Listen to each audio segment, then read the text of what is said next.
who is it? Cooper, this is Dan, John. Your name is Dan? David. Okay, your name is David? Okay, who is it that's not breathing? My wife.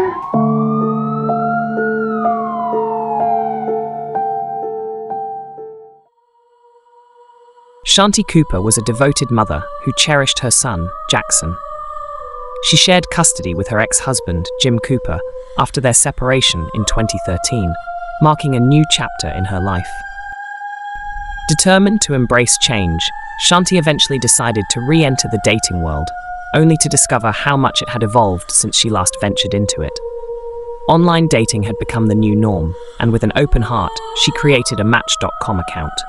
As she navigated through profiles, she connected with several men, but none captured her attention quite like David Cooper-Tronnes. Like Shanti, David had recently ended a long-term marriage and was eager for a fresh start.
Hello?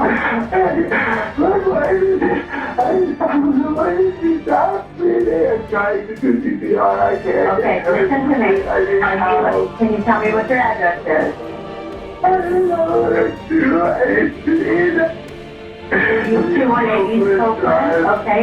And who is it? Cooper, this is Dan, John. Your name is Dan? David. Okay, your name is David? Okay, who is When it emergency that's not responders breathing? arrived, they discovered a devastating scene. Shanti was deceased. and the bathroom was declared a crime scene. David was immediately taken to the police station for questioning. During his interview, David recounted the events of that morning. He claimed Shanti woke up between 7 and 7:30 a.m. Around 9:30 a.m., he went for an hour-long walk, leaving her at home. Upon returning, he took measurements for the renovations before heading to Park of the Americas, an off-leash dog park.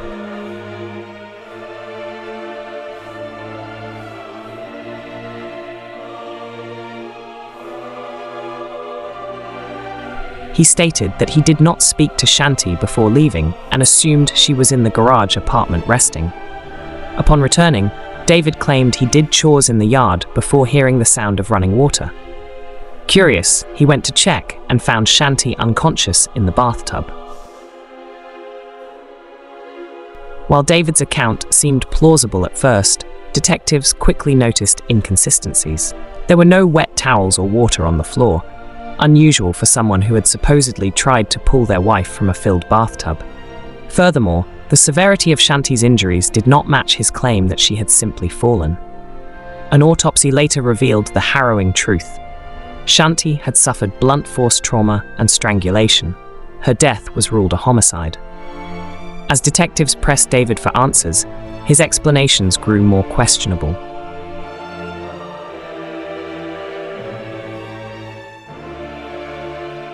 He attributed blood found on Shanti's bed to her menstrual cycle, but the amount raised suspicions.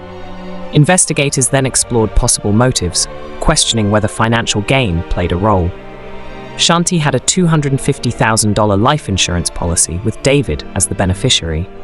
A deeper investigation into their marriage uncovered troubling signs. Friends and family described David as controlling and manipulative. He reportedly hid Jackson's toys and returned them later to play mind games.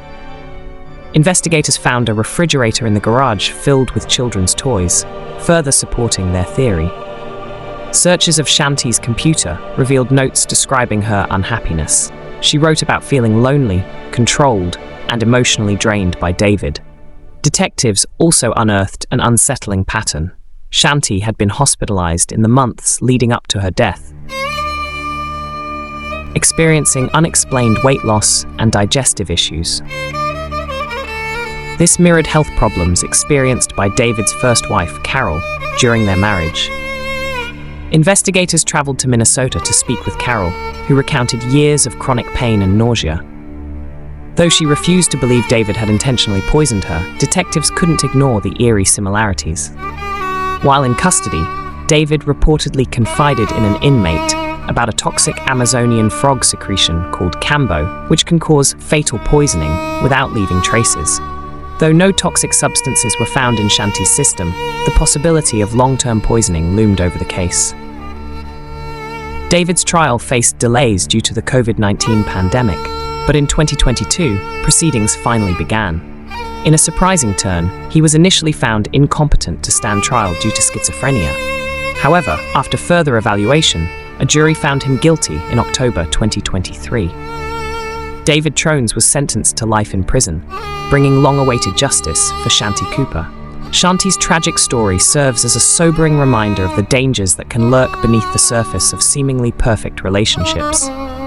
She was a devoted mother, a loving daughter, and a woman with dreams that were never fully realized. Though her life was cut short, her legacy lives on through the people who loved her most.